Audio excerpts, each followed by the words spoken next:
E aí, isso vai fazer com que as pessoas queiram se achegar a Cristo. Aí também é uma carta de amor de um pai para um filho, né? Ele vai de encontro com a nossa filiação, que é uma coisa extremamente poderosa. Né? Tanto que a palavra pai ou pai aparece 17 vezes. Mas preste atenção, porque interpretar de forma errada pode ser muito perigoso. Não só porque a gente tem o risco de se começar a se autocondenar, porque, não consigo fazer essas coisas, então aqui é muito difícil, né, como a gente estava falando. A gente tem que ser perfeito, e eu não consigo fazer isso, então eu não vou fazer, ou então fica se culpando, ou então fica julgando os outros, né, sendo um hipócrita. E não é sobre isso, né? Para poder estudar o Sermão do Monte, a gente precisa permanecer sempre na humildade e na dependência do Espírito Santo. E esse Espírito Santo vai gerar amor à lei do Senhor e vai fazer com que essas coisas entrem no nosso coração e tragam transformação verdadeira. E custa uma vida inteira de dedicação. Não é uma coisa assim, aprendemos hoje, amanhã já esqueceu. Não, a gente tem que continuar praticando. E esse é o custo que nós temos que pagar. Essa é o que nós temos que fazer, né? Tanto que Jesus vai falar em Mateus que se a sua justiça não exceder a dos fariseus e dos escribas, de maneira nenhuma vocês entrarão no reino de Deus. Então, se a gente não tiver conhecimento, não conseguir praticar, muito, né? E por isso que ele vai estar com a gente para nos ajudar. E como é que ele é dividido? Vou mostrar na primeira aula, eu quis trazer. Ele tem a introdução, que fala sobre a identidade dos cidadãos do reino, com as bem-aventuranças e como sal da terra e luz do mundo. Depois a gente tem a seção principal, que vai falar sobre as práticas da justiça, né? A justiça relacionada à Torá e aos profetas, depois a justiça relacionada às práticas religiosas do dia a dia, e a justiça expressa os nossos relacionamentos com Deus e o próximo. E a gente está bem aqui, né? A justiça, a prática religiosa do dia a dia. Tanto que a gente está falando, né, dos atos de justiça. E a conclusão que convoca para uma escolha. Eu não vou dar a conclusão porque a gente não chegou lá, é só para vocês saberem como está divididinho. Não vou dar spoiler ainda. E sobre as bem-aventuranças, né? O que a gente estudou bastante sobre as bem-aventuranças e com razão, porque ela é muito importante. As bem-aventuranças são 8 características de quem é um cidadão do reino dos céus. E mostra como os cristãos devem agir. É importante lembrar que é a identidade de quem é cristão, não é tipo, eu sou cristão, então eu tenho que fazer isso, cara, que saco, não posso bater nas pessoas. É mais sobre, tipo, caramba, eu sou cristão, eu sou aquilo que está dizendo lá na Bíblia, né? A gente cantou, eu sou o que a Bíblia diz que eu sou. Então, quando você lê a Aventuranças, é você, está falando sobre você. Tudo que você tem que fazer é proteger a sua identidade, é entender que esse é você, eu sou uma pessoa mansa, então eu não vou brigar com as pessoas. Eu trouxe o Mowgli, que talvez vocês vão lembrar da primeira aula, que teve essa analogia, né? Que ele é um menino que viveu com os lobos e ele achava que ele era um lobo, mas ele não era um lobo, ele era um menino. Então, ele não precisava se tornar um menino, ele só precisava entender, ter a identidade de menino. E não sobre esforço, né? Quem gera isso em nós é o Espírito Santo e não o nosso próprio bração. Porque se for nisso, realmente nunca vai acontecer. Ele também segue uma lógica, uma sequência lógica e progressiva, né? Primeiro, pobres de espírito, né? Nós percebemos que sem Deus nós não somos nada, não podemos fazer nada. Depois, esse conhecimento de que, apesar de não ser nada, Deus deu tudo para nós, faz a gente chorar, e esse choro de arrependimento, né, não de tristeza. E esse conhecimento, caramba, eu não sirvo para nada, eu não sou nada, leva a gente a agir de forma mansa, porque, por que eu vou ficar com raiva da pessoa, sendo que eu também sou ruim, eu faço coisas assim, e eu não vou ficar brigando, até porque eu sou um cidadão do reino, né? Isso não tem nada a ver comigo. E aí vai sucessivamente por todas as bem-aventuranças e você acaba tão parecido com Jesus que você vai ser perseguido. O que é muito bom, porque os perseguidos, eles é o reino dos céus, né? E por conta da justiça. Né? Bem-aventuranças vem do grego makarios, que quer dizer abençoado ou feliz. E da onde que vem essa felicidade, né? Foi dividido, né, na primeira aula, as bem-aventuranças em 3 partes, que é felizes são, né? Sempre começa com isso. Bem-aventurados são, felizes são no presente. No presente estamos felizes. Aí traz uma característica, né? Porque felizes são os cidadãos dos céus, então traz uma característica deles. E depois traz o final. Por que eles são felizes? Por conta da recompensa que vai vir no futuro.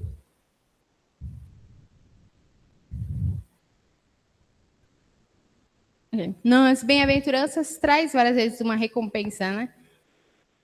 Tipo, nos que choram, eles vão ser consolados. Nos mansos, eles herdarão a terra. Mas tem, por exemplo, bem-aventurados os perseguidos por causa da justiça. E é uma coisa que vai acontecer, né? Se nós brilhamos a luz de Jesus, nós vamos acabar sendo perseguidos, porque ele foi perseguido. Mas tem uma recompensa, isso é bem interessante, porque está descrito, né, que a recompensa é no futuro, mas quando fala bem-aventurados os perseguidos por causa da justiça, a recompensa, na verdade, é no presente. Deles é o reino dos céus. Isso porque é diferente do que muitas pessoas, né, acreditam. O reino dos céus não está só no futuro, né?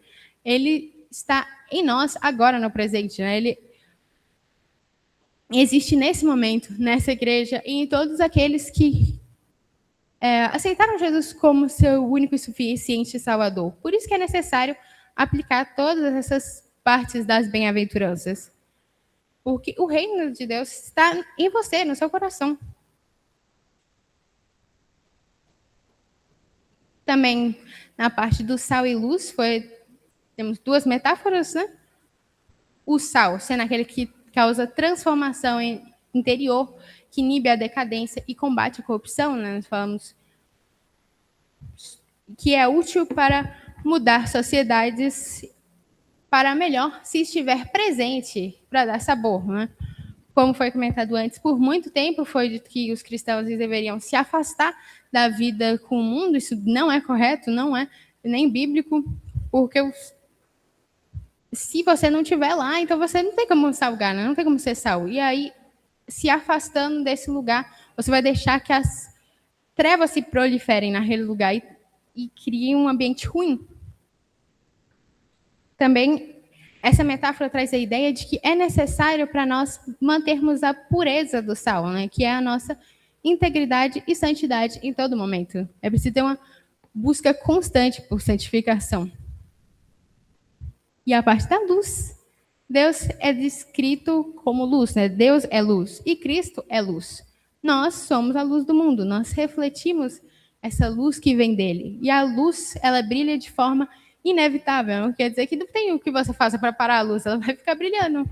Ela chama bastante atenção, ainda mais quando o lugar está todo escuro. Então, se você refletir a glória de Deus, as pessoas vão perceber, as coisas vão ficar diferentes e, como a gente comentou sobre a perseguição, as pessoas vão começar a ficar incomodadas. E isso vai trazer ou transformação para a vida delas, ou elas vão começar a te perseguir. O que já comentamos é bom, porque tem recompensa. De qualquer forma, você está ganhando. Mas para isso, para sobreviver a essas perseguições, nós precisamos estar firmes na nossa identidade em Jesus, porque ele é o nosso propósito, a nossa identidade, é o nosso objetivo, é o nosso tudo.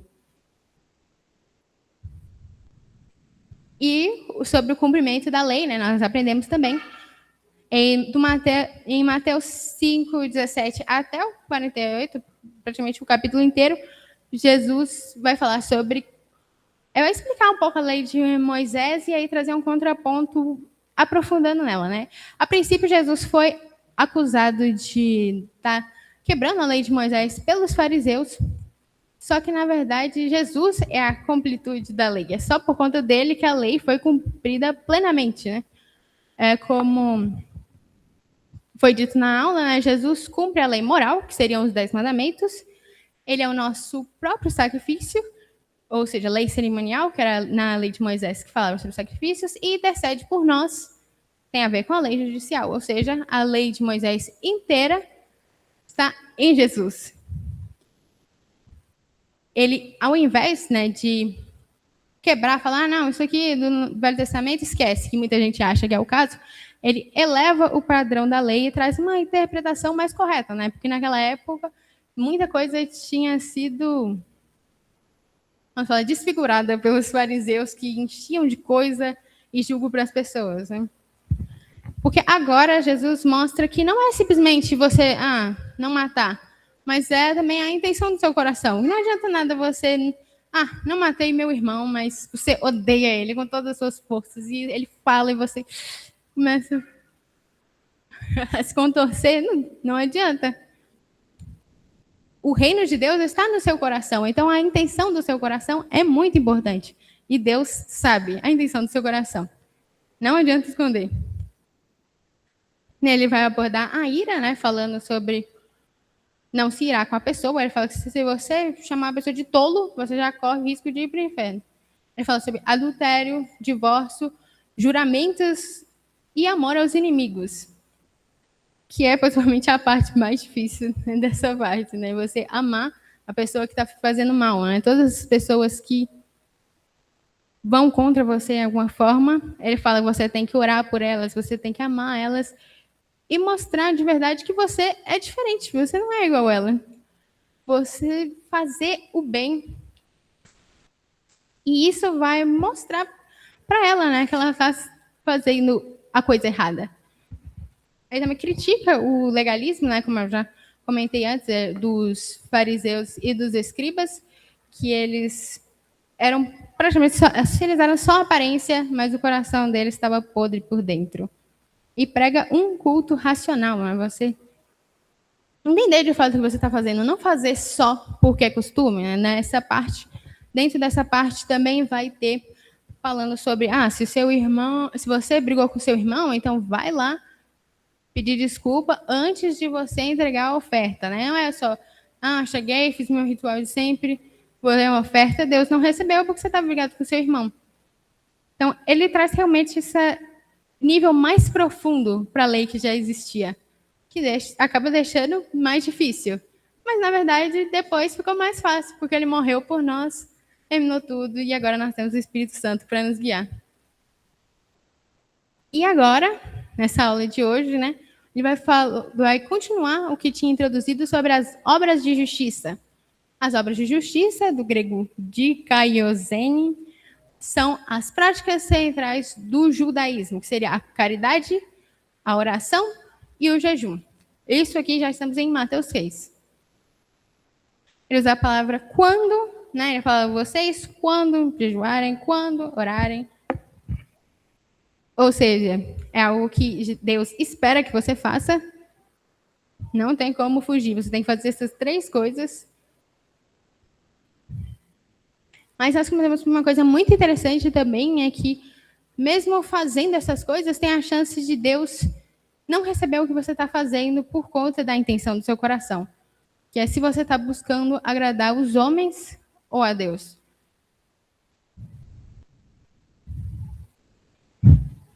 E como é que você sabe se você está buscando agradar os homens ou a Deus? Porque muitas vezes a gente se engana, né? Fala, não, eu estou no altar aqui, eu estou querendo agradar a Deus. E é claro que, racionalmente, provavelmente, essa é sempre a nossa intenção, né? Agradar a Deus. Por que a gente ia vir aqui e fazer tudo isso se a gente soubesse que Deus não vai receber? Mas, às vezes, como Deus sabe da intenção no nosso coração, às vezes, dentro de nós, e a gente não quer admitir, a gente está tendo esses comportamentos que mostram que, na verdade, o que a gente está fazendo é para nós, para receber aplausos para a gente e não para Deus. É um problema muito sério, porque só aquele que fizer por Cristo vai ter recompensa. E aqui temos alguns comportamentos que provam se você está tendo a motivação correta ou incorreta, né? A preocupação exagerada com a opinião alheia. Se eu me importo demais com o que os outros estão pensando, por que você está se preocupando? Não é? Você não está fazendo para Deus? Ressentimento ou frustração, porque as pessoas, ai, não acredito que as pessoas não estão reconhecendo o que eu estou fazendo e fica irritado. De novo, você não está fazendo pelas pessoas. Supostamente era para você estar fazendo para Deus, né? O foco no eu e não na ação. Você procura seletividade nas obras, né? Procurar sempre alguma coisa que vai me botar em destaque. Se for para fazer uma coisa que ninguém vai ver, então eu nem quero saber. E também ter uma pessoa que julga demais as outras, ou então ficar se comparando demais com as outras pessoas. Tipo, ah, nossa, eu canto muito melhor que a Ana Luísa. E isso aí é muito estranho. Por que você se importa? Não é sobre isso. É sobre adorar a Deus, não é não?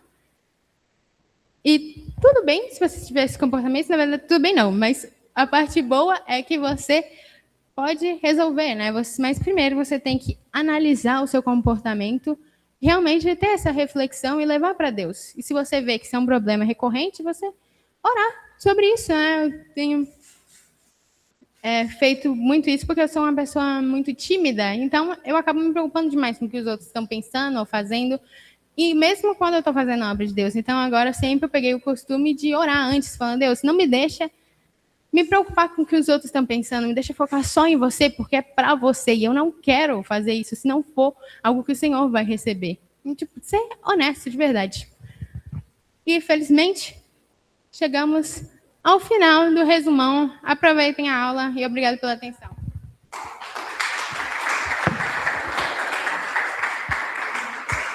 Aleluias, gostaram, gente?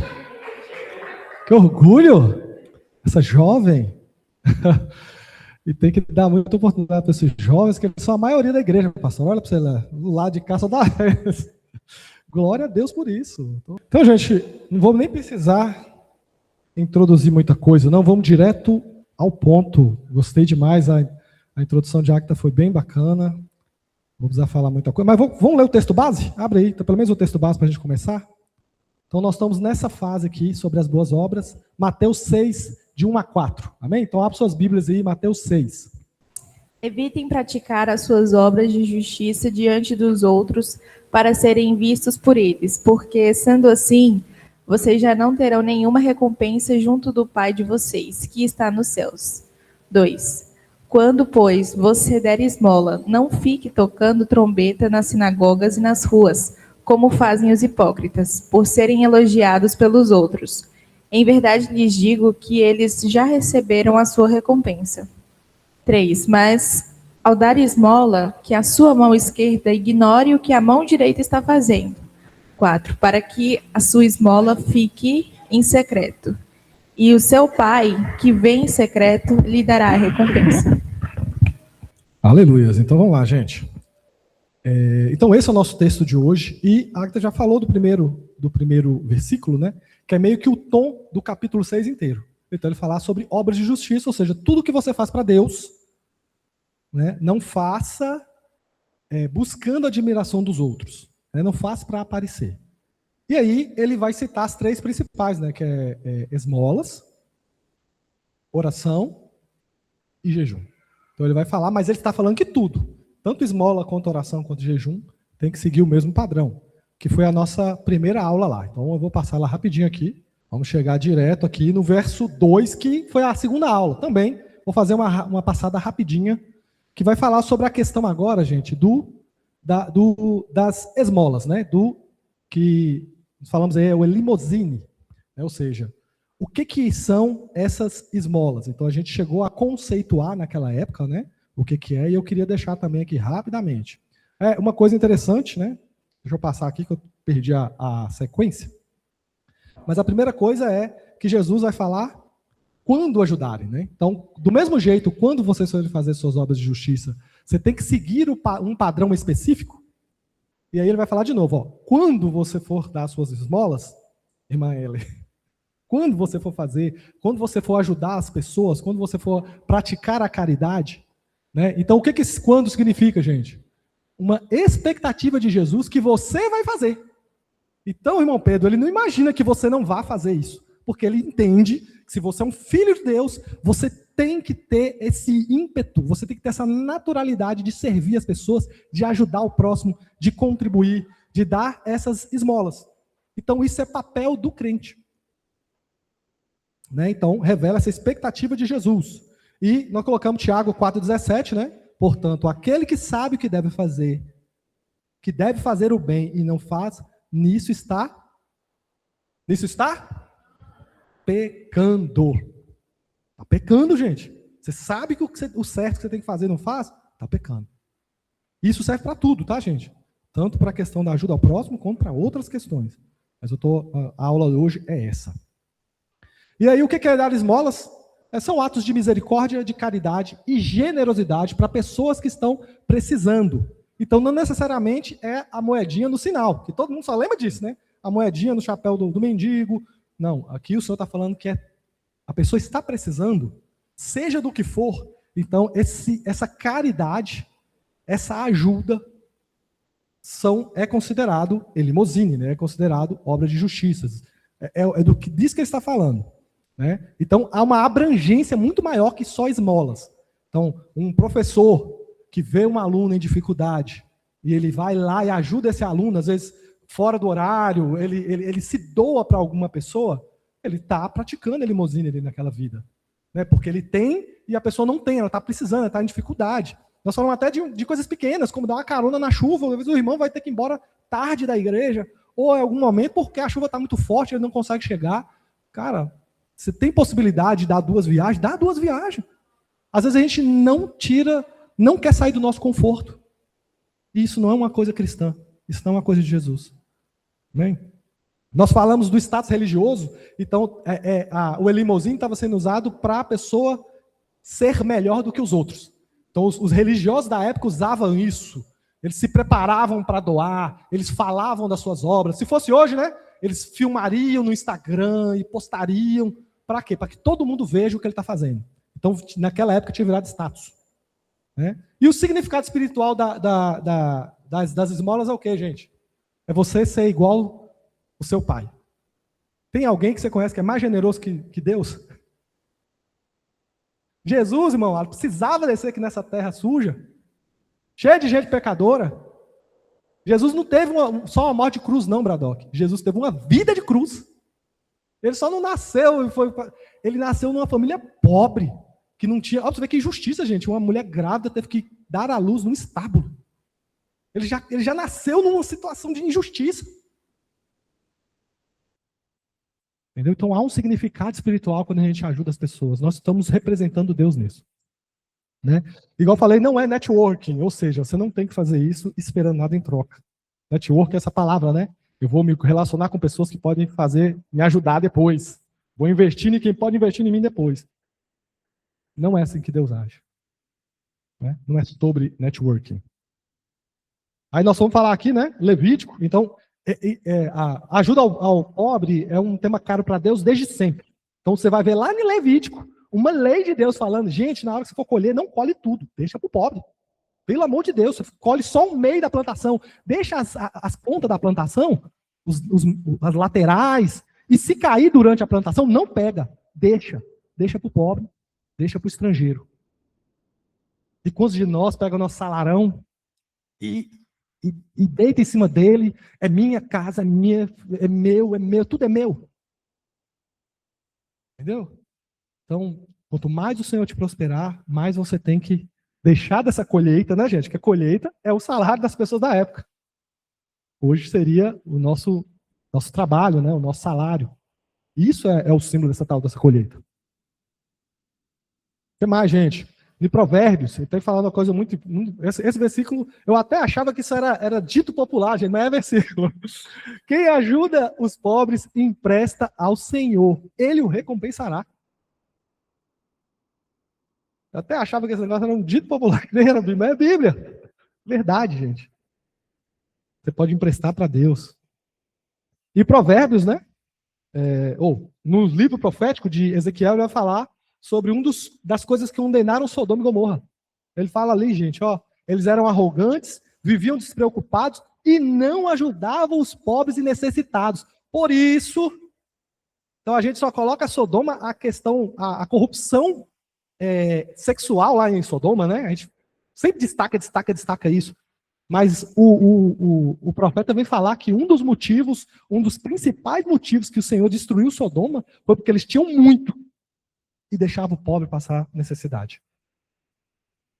Será que nós não estamos cometendo? Às vezes a gente não comete o pecado sexual, mas o outro a gente está cometendo. Porque a gente vê as pessoas em necessidade e a gente não faz nada. Às vezes eu estou me regalando dos meus recursos financeiros, né, comprando carros de luxo. É o que a gente vê hoje, né, gente? O cara, poxa vida, velho. Sinceramente, o que a gente mais vê aí nessa cidade, sabe o que são? Hilux SW4. E quando você vai olhar o preço de tabela, vocês têm noção de quanto é uma Hilux SW4? Atos que sabe de carro, se eu me corrija se eu estou errado. 500 mil. Uma zeradinha é acima de 500 mil reais. Gente, quantas você vê aí?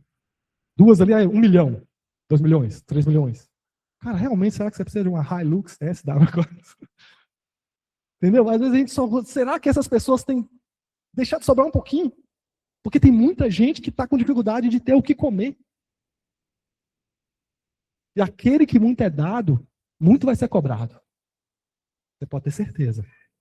Aquele que muito é dado, muito é cobrado. Então, às vezes a gente fica desejando, né, Bradock? Ganhar na loteria, mas cuidado. É uma bênção, né? Ganhar um grande salário, passar, sei lá, num grande concurso. Aquele que muito é dado, muito é cobrado. Ele vem com uma responsabilidade maior para você. Também. Se você tem mais... E de tudo, tá, gente? Eu falo de recursos financeiros, de aprendizado. Às vezes você tem muito conhecimento, você tem que distribuir. E por aí vai, tá bom? Eu estou demorando aqui, vamos seguindo, para a gente tentar terminar hoje. Aí nós paramos aqui. Isso foi a última coisa que a gente falou na aula passada, que foi uma prática que gera conexão com Deus. Então nós pegamos a história de Cornélio. Quem lembra a história de Cornélio, gente? Atos 10, de 4 a 5, eu vou ler esse pedacinho e fala assim, ó, Cornélio, um anjo chega para Cornélio e fala assim, ó, Cornélio, este, fixando os olhos nele e possuído de grande temor, perguntou, o que é, Senhor? E o anjo lhe respondeu, as suas orações e as suas esmolas. Fala aí, as suas orações e as suas esmolas subiram como memorial a Deus. Espera aí. Esmola sobe, ajuda ao próximo, sobe como memória para Deus. Gente, isso não é um conceito muito divulgado, ou sei lá, nunca aprendi isso, ter essa, com ênfase, né? Graças a Deus a gente está estudando essa matéria, porque a gente está podendo olhar para isso, ou seja, é uma adoração a Deus, cara, quando você está ajudando o próximo. Esse homem era um homem mundano, era um homem pagão. Só que as orações dele e as esmolas dele estavam chegando diante de Deus. Ele foi salvo por causa disso? Não. Por quê? Porque o próprio anjo fala, ó, agora envia mensageiros a Jope e chama Simão, que também é chamado Pedro. Porque aí Deus falou assim, ó, esse homem está fazendo tanto que ele enviou Pedro.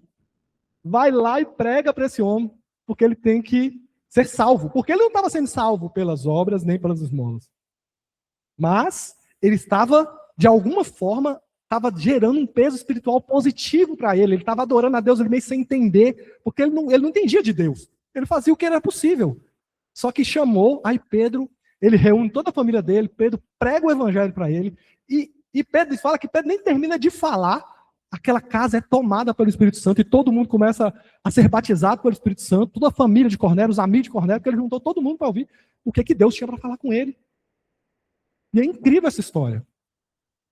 Mas o que me chama a atenção e que tem a ver com a nossa aula de hoje é isso. As suas esmolas chegaram diante de Deus. Será que está chegando diante de Deus as suas esmolas? Você tem ajudado ao próximo? Com o que você tem, gente? A gente fica olhando, às vezes, a gente não tem recursos financeiros, mas a gente tem outro tipo de recurso que a gente pode ajudar. Amém? Então nós paramos aqui, né, tentando gerar essa conexão aqui, entendendo que há um peso espiritual sobre as esmolas aí. Se vocês quiserem perguntar, tá, gente? Ou quiserem comentar, tá com o Caio o microfone aí. A gente pode voltar. pessoal está doando aí, né? Pessoal, então agora vamos lá para a parte prática. Isso aqui é coisa nova, tá bom? Parte prática. Como que eu posso ajudar? Então a pergunta agora é, como ajudar? Porque a gente pode pensar assim, que tipo de ajuda eu tenho que dar? A forma de ajudar. Nós já falamos, claro, que a gente pode ajudar com qualquer coisa, mas tem um jeito que Jesus nos ensina de ajudar o próximo. Tem limites, talvez, que o Senhor coloca na ajuda ao próximo. E a gente vai estudar isso nessa passagem. Então, abram aí Lucas 10. Lucas 10, vamos estudar a parábola do bom samaritano para nos guiar nesses tópicos. Como que a gente tem que ajudar as pessoas? Vamos ver Jesus explicando isso através do bom samaritano. Amém? Então, Lucas 10, versículo 25. Assim, ó, certa ocasião, um perito da lei levantou-se para pôr Jesus à prova e lhe perguntou: Mestre, o que é preciso para herdar a vida eterna? E aí Jesus, né? O que está escrito na lei? Respondeu Jesus. Como você a lê? Alguns vão falar, como você a interpreta? Então ele respondeu: ame ao Senhor, o seu Deus, de todo o coração, de toda a sua alma, de todas as suas forças e de todo o seu entendimento, e ao próximo como a si mesmo. Disse Jesus: você respondeu corretamente, faça isso e viverá. Mas ele, querendo justificar-se, perguntou a Jesus: e quem é o meu próximo? Em resposta a isso, né, disse Jesus: um homem descia de Jerusalém para Jericó, quando caiu na mão dos salteadores. Esses lhe tiraram a roupa, espancaram-no e deixando-o quase morto. Aconteceu estar descendo na mesma estrada um sacerdote. Quando viu o homem, passou pelo outro lado. E assim também um levita. Quando chegou ao lugar e o viu, passou pelo outro lado. Mas um samaritano. Então, guarda esse nome, samaritano. Estando de viagem, chegou onde se encontrava o homem e, quando o viu, teve piedade dele. Aproximou-se, enfaixou-lhes as feridas, derramou nele vinho e óleo. Depois colocou sobre o seu animal, levou-o para uma hospedaria e cuidou dele. No dia seguinte, deu 2 denários ao hospedeiro e lhe disse: cuide dele. Quando eu voltar, pagarei todas as despesas que você tiver.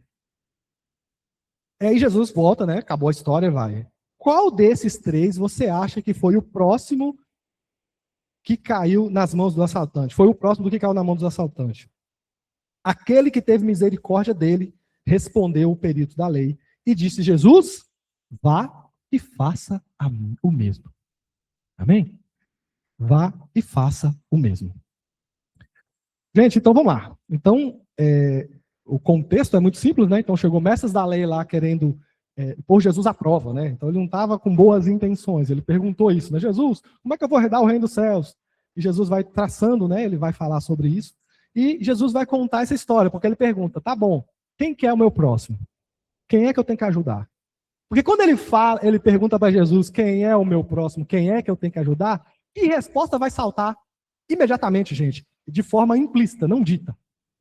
Se Jesus fala quem eu tenho que ajudar, pastora, o que mais está sendo respondido nessa questão? Quem é que eu não tenho que ajudar?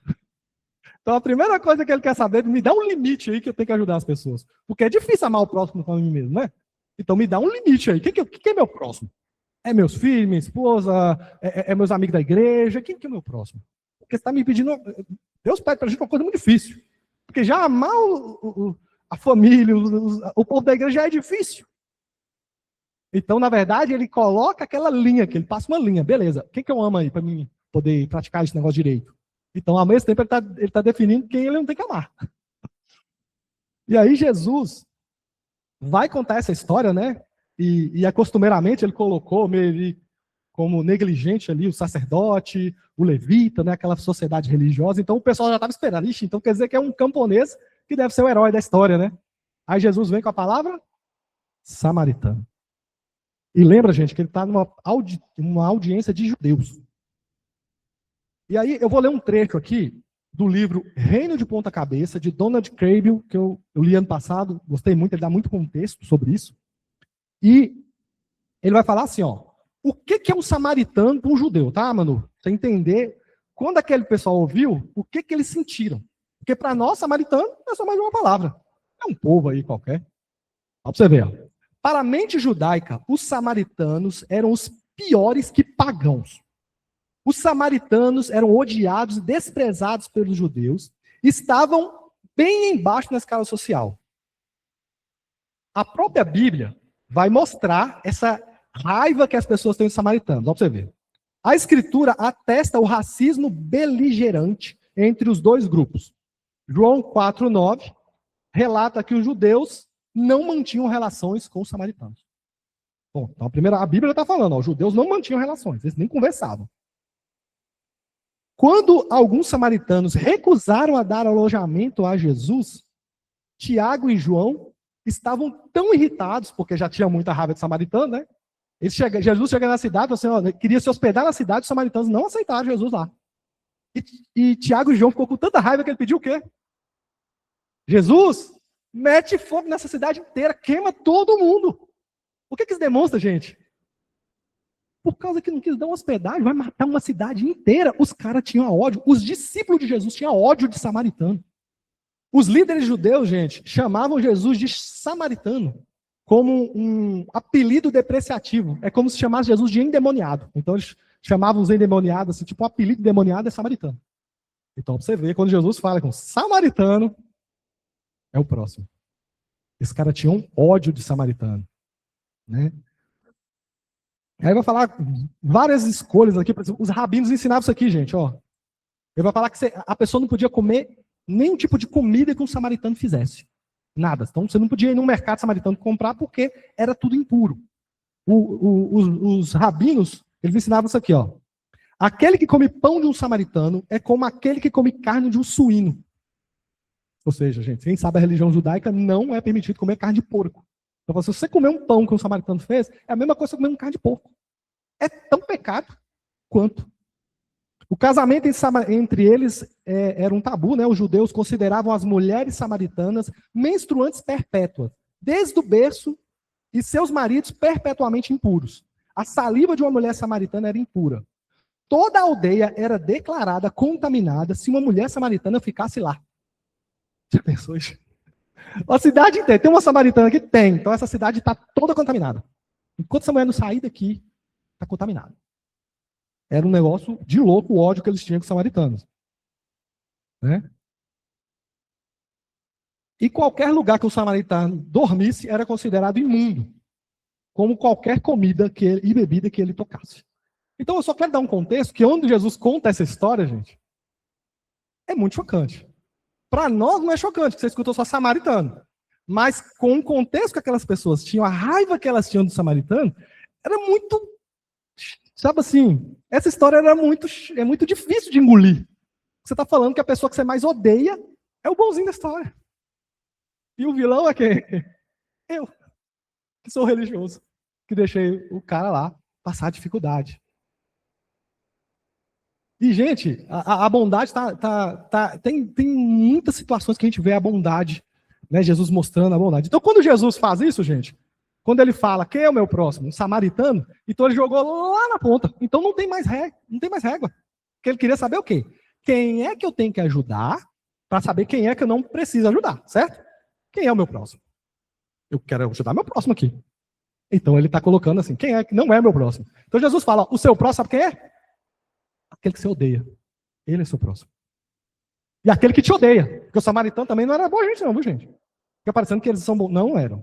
Eles odiavam os judeus do mesmo jeito. Que aconteceu um evento que é histórico, não está na Bíblia, tá, gente? Os samaritanos invadiram o templo de Jerusalém e espalharam ossos humanos no templo. Só para pirraçar. Então, dali para frente, eles ficaram com mais ódio ainda dos samaritanos. Então, está na história judaica, não está na Bíblia. Então, mostra essa situação. Então, quando Jesus fala um samaritano, o que ele está falando, Manu?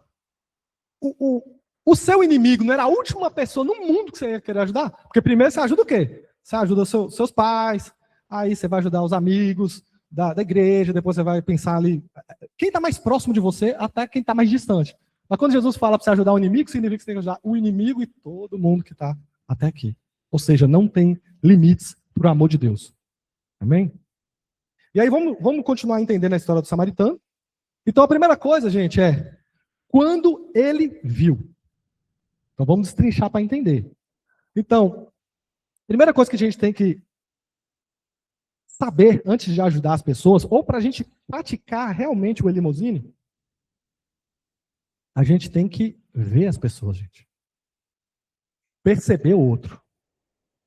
Parar de ignorar. Sabe, a gente passa às vezes distante de pessoas que estão passando por problemas. A gente passa numa distância segura. Que eu não quero me envolver no problema dos outros. Eu já tenho os meus demais. Para que eu vou me envolver nos problemas dos outros? Então a primeira coisa você tem que ver. A gente tem que tirar do nosso coração a indiferença. Então é o primeiro ponto. E eu trouxe um versículo até para corroborar, isso está em Provérbios 28, 27. Quem dá aos pobres não passará necessidade. Mas quem fecha os olhos para não vê-los sofrer muitas maldições. Já parou para pensar nisso, gente? Quem ajuda o pobre não vai passar necessidade. Mas aquele que fecha o olho para o problema, deixa eu fingir que ele não existe, deixa eu passar de longe, deixa eu ignorar completamente isso aí. Jesus fala sobre muitas maldições. Então é algo que a gente tem que entender a importância disso para Deus. Está em Provérbios 28, 27. Se vocês quiserem ver depois. Segunda coisa, gente, que nós vemos no verso 33 aí, ele teve piedade. E o que é piedade? Vou deixar vocês participar um pouquinho. Caio, passa para irmão Alisson. O que é piedade? De forma bem objetiva. Se importar. Alguém mais tem uma definição sobre piedade que gostaria de falar? A definição de piedade, então, vou colocar aqui para vocês rapidinho. É se compadecer, é ter empatia, é ter compaixão. Então, você tem que ver isso. No grego, ele vai falar ali, essa palavra, né? Sobre um sentimento que vem das entranhas, sabe? Um negócio, eu não sei bem explicar, mas é como se fosse uma coisa muito sentimental, sabe?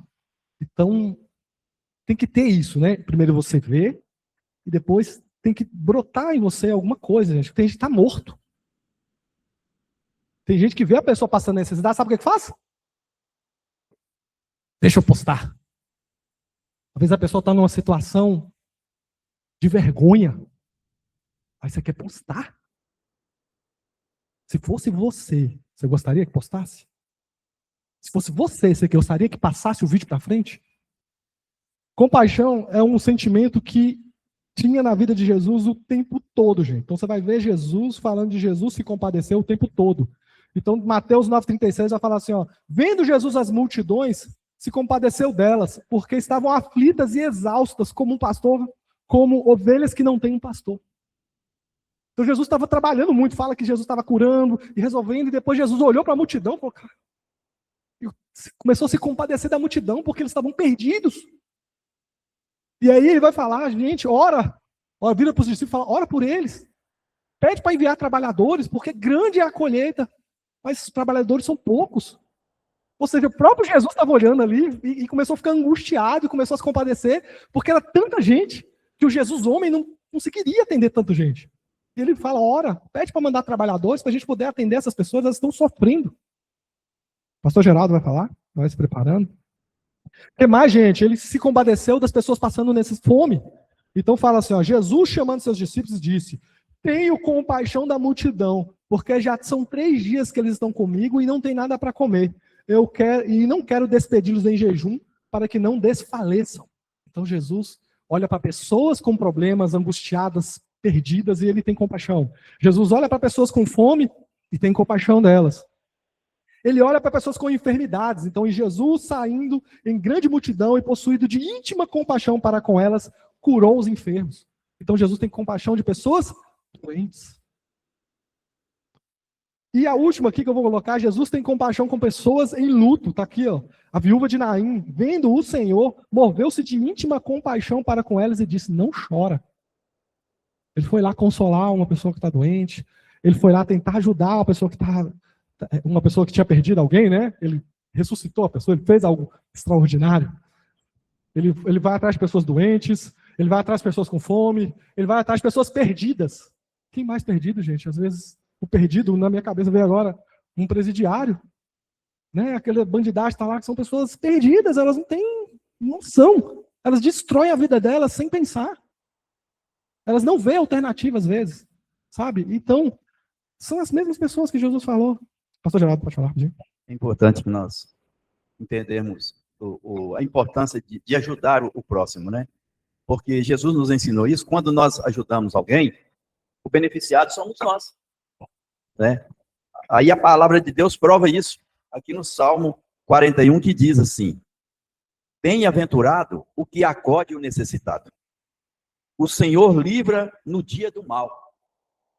O Senhor o protege, preserva-lhe a vida e faz-lhe feliz sobre a terra. Não se entrega à discrição dos seus inimigos.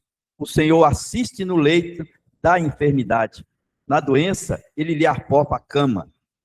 Olha o benefício para quem tem empatia com o seu próximo. Se coloca no lugar dele. Aleluia. Então, primeiro, gente, a gente tem que ver. A gente tem que parar de ser tão diferente com as pessoas, com a dor das pessoas. Segundo, a gente tem que ter compaixão, ou seja, tem que ter alguma coisa. Se não tem, é porque talvez está morto por dentro. A gente tem que se compadecer, assim como Jesus. Terceiro, aproximou-se. Né? Então, é buscar um contato, né? É querer saber mais, é parar o que está fazendo. Deixa eu ver por aqui. Então, agora, né, vou começar a sair para fora, né, esse sentimento, que é buscar o contato. Parar o que está fazendo, dar uma pausa na sua agenda. Você já pensou, gente, para você fazer isso? Tem hora que a sua agenda vai quebrar um pouquinho. Tem hora que, é o irmão Pedro que faz camisetas, né, tem metas altíssimas de camiseta, mas tem hora que ele vai ter que perder um dia da meta dele, que ele vai ajudar uma pessoa. Porque senão você nunca vai ajudar, gente, porque a gente está sempre ocupado. Nós somos uma sociedade onde está todo mundo correndo. Tá ou não tá, Nath? Vejo que Nath corre muito. Nath é uma mulher que corre muito, ela está na academia, ela trabalha, ela vai lá, está aqui, está tudo nos lugares. Mas tem hora que vai ter que quebrar a sua agendinha. Os seus planinhos vai ter que ser deixado de lado.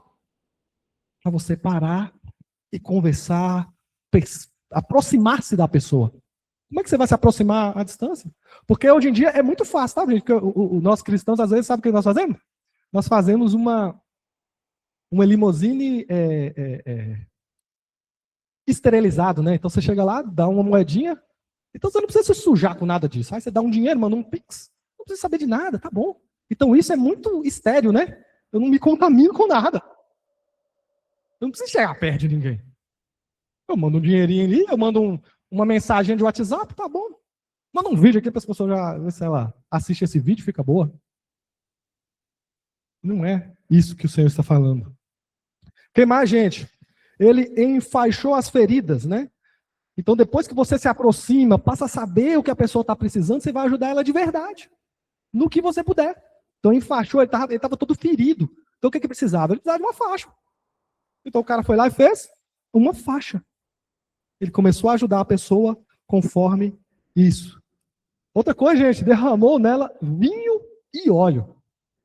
O vinho e o óleo, ele servia para esterilizar aquelas feridas, tá? O vinho e o óleo era para isso. E sabe quem também tinha vinho e óleo, gente? Para suas práticas religiosas? Era o sacerdote. Ele detinha o vinho e o óleo para questões sacerdotais. E existe uma oferta na palavra que é a oferta de libação. Quem já ouviu falar da oferta de libação? Que é onde você pega um vinho bom e você derrama ele ao chão. Em oferta ao Senhor. E onde que o samaritano fez a oferta, gente? Não foi no templo. A oferta foi na vida de uma pessoa que precisava. Às vezes você vai ofertar para Deus, mas você não vai estar na igreja. Você vai estar na rua. E às vezes não vai ser para o irmão, vai ser para o inimigo. Alguém que não gosta de você. Vocês entendem isso, gente? Aquilo, eu consigo ver aqui a adoração. Porque derramar o vinho é uma oferta de libação. Só que ele derramou nas feridas daquela pessoa, estava fazendo um azeite, unção. É um símbolo da unção. Você está ungindo, adorando a Deus, à medida que você está praticando uma ajuda a um próximo, ao que ele precisava. Então há um símbolo espiritual de adoração aqui. Então, verso 34, né? Depois colocou-o sobre o seu próprio animal. Então, o que nós estamos vendo aí, gente? Colocá-lo sobre o seu próprio animal. Ele abriu mão do conforto. Gente, não adianta. Hoje a gente está vivendo uma coisa que a gente não está abrindo mão de nada que é nosso. E às vezes ajudar os outros, né, irmão, vai dar trabalho. Você vai ter que gastar gasolina.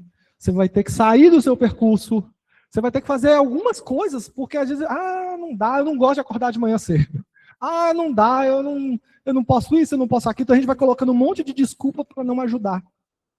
E aí ele vai falar que o homem colocou sobre o doente, né, o que necessitava de ajuda, colocou sobre a sua montaria. Ou seja, ele teve que descer. E ele foi de pé, para o cara aí montado, que não conseguia andar, estava todo ferrado. Ou seja, é abrir mão do seu conforto. Já vai levando para o pastor Geraldo, ele vai falar também. Então, igual eu falei, né, gente? É desconfortável ajudar, você poderia estar em qualquer outro lugar, fazendo qualquer outra coisa que te beneficiaria. Fazer o que Jesus espera de nós nos tira do conforto, da timidez, dos prazeres, dos planos, do nojinho, né? Muitas vezes a gente tem nojo das coisas, então a gente não vai, não tem nojo, eu não gosto disso. Cara, é por Jesus. Então, às vezes a gente vai abrir mão da nossa timidez. Eu não consigo. Eita, faz mais um pouco. Muito importante quando nós lemos esse texto que diz que ele ia descendo de Jericó para Jerusalém, né? Aconteceu esse episódio lá e ele viu aquilo e ele se compadeceu, né? Isso são coisas que acontecem na nossa vida que às vezes a gente vê acontecendo e não se compadece. Mas nós temos que ter muito cuidado, que tem aquelas pessoas que têm autocomiseração. Tudo ninguém me ajuda, dó de mim, eu não posso, ninguém olha para mim. Isso aí é dar, sangue suga. Né? Então, nós temos que ter muito cuidado, assim, de não deixar de ajudar as pessoas. Mas nós temos cuidado também com aqueles que, às vezes, se faz vítima e não querem ser ajudados. E nós precisamos ter cuidado, ajudar as pessoas, não é sair. Eu vou botar aqui um bocado de cesta e sair distribuindo aí. Não é isso. É quando as coisas acontecem na sua vida, igual o Diego disse, quando você vê, aí até alguém precisando lá, aí você tem que ter ação sua de atitude de ajudar aquelas pessoas. Devemos trabalhar de forma pontual, mas nada impede de a gente montar um projeto para ajudar muita gente que passa a mesma coisa. Né? Muita gente que tem as suas dificuldades. A gente pode fazer isso. Né? Como na nossa igreja tem o projeto da cesta básica, né? Com certeza. Ajuda os irmãos, ajuda pessoas de fora. Então nós temos isso. Mas não põe limite, porque é um chamado da igreja ajudar as pessoas. Né? Às vezes a gente vai ajudar pontualmente uma pessoa, especificamente. Mas às vezes a gente tem a condição de ajudar milhares de pessoas fazendo uma coisa mais estruturada. Entendeu? Então eu entendo que isso é a obra de Deus acontecendo e a gente não pode pôr limite. Né? A gente tem que estar ligado com relação ao Espírito. Então nós falamos, né? Vai sair do conforto. Vamos só terminar essa do bom samaritano aqui e a gente vai concluir. E aí, tinha mais coisa para hoje, aí eu vou pensar como é que vai ser semana que vem. Estava quase no fim. Vamos lá. Levou para a hospedaria e cuidou dele, né, gente? Então, muitas vezes, ajudar as pessoas não vai ser só um momento. Entendeu? Porque, como eu falei, nós estamos nesse pensamento de tentar ali pontualmente resolver as coisas para a pessoa, entendeu? Vou lá, dou isso aqui, viro as costas, nunca mais volto. Às vezes eu dei uma cesta básica, mas, cara, será que você não poderia ajudar essa pessoa a arrumar um emprego também? Será que você não poderia ir mais vezes lá, saber se a pessoa está com saúde? Será que é só mesmo aquela comidinha e vazou e não quero mais saber? Então Jesus está falando, no caso, ele leva o cara na hospedaria, ele envolve mais gente. Né? Então ele sabe, às vezes, que o cara está com uma situação, não, eu ajudei naquele momento, mas amanhã eu vou voltar aqui, eu vou trazer o pastor Geraldo, ele vai ajudar você aqui, vai orar por você. Entendeu? Então eu não fiz só um dia, eu comecei a acompanhar aquela pessoa. É isso que nós estamos vendo aí, a forma de ajudar, né? Não é apenas uma vez. Então no dia seguinte, né, deu 2 denários ao hospedeiro e disse, cuide dele. Né? E, para ficar mais claro ainda, né, gente? Muitas vezes vai ter um investimento. O engraçado é que você estuda essa história judaica, lá naquele livro que eu falei para vocês, O Reino de Ponta Cabeça, que tem muita história de Israel, eles falam se aquele sacerdote ou levita tivessem ajudado, e aquele cara não tivesse condições de pagar, ele poderia ir do templo e falar, eu ajudei um irmão judeu assim, assim, assim. O templo poderia reembolsar ele. Eles poderiam receber o dinheiro de volta. Mas você acha que eles iam acertar um samaritano e ir lá pedir o dinheiro? Nunca. Jamais. Gente, esse samaritano, ele ia arrumar problema em Samaria. Se samaritano soubesse que ele ajudou um judeu, ele ia ser mal falado lá. Então ele apostou até a reputação dele. Então se você começar a olhar o que essa história está dizendo, gente, é uma história de abrir mão do que não vai ter devolução e abrir mão ainda de uma coisa que eu já tinha. Talvez eu já tinha status lá em Samaria. Se eles souberem que eu estou ajudando esse cara aqui, eu vou chegar lá e eu vou ser taxado de traidor. Eu serei um traidor por ter ajudado esse cara aqui. Sabe por que os sacerdotes e levitas não quiseram parar, gente? Porque na lei está falando, se eles tocassem num morto, eles estariam impuros, eles não poderiam cultuar, eles não poderiam mais fazer o serviço sacerdotal. Então eles, achando que o cara estava morto, passou distante. Opa, senão vai se atrapalhar meu culto. Vocês entenderam que eles deixaram de ajudar para não atrapalhar o culto. Então, a religiosidade, ela é algo extremamente perigoso para a gente. Então, a gente tem que entender, sinceramente, o que é a nossa vida com Deus. Né? E, no dia seguinte, eu falei desses 2 denários, né? Ou seja, vai continuar. Quando eu voltar, pagarei todas as despesas que você tiver. Então, fala de um evangelho que volta, né? E volta, e tenta mais uma vez, e ajuda a pessoa, que investe nas pessoas. Né? Se esse tanto de igreja que tem no Brasil, não dá para contar, gente. Eu vi que o número de igreja que há por dia no Brasil é um monte de igreja. Se todos nós estivéssemos envolvidos em ajudar as pessoas, o Brasil seria outro. Eu não estou falando que a igreja não faz. A igreja hoje faz muito. E nós vamos falar sobre isso na próxima aula. Mas eu sei que daria para fazer muito mais. Tem um cálculo que as pessoas falam. Se uma igreja adotasse um órfão no Brasil, vamos supor, Caio e Manu ali, casaram.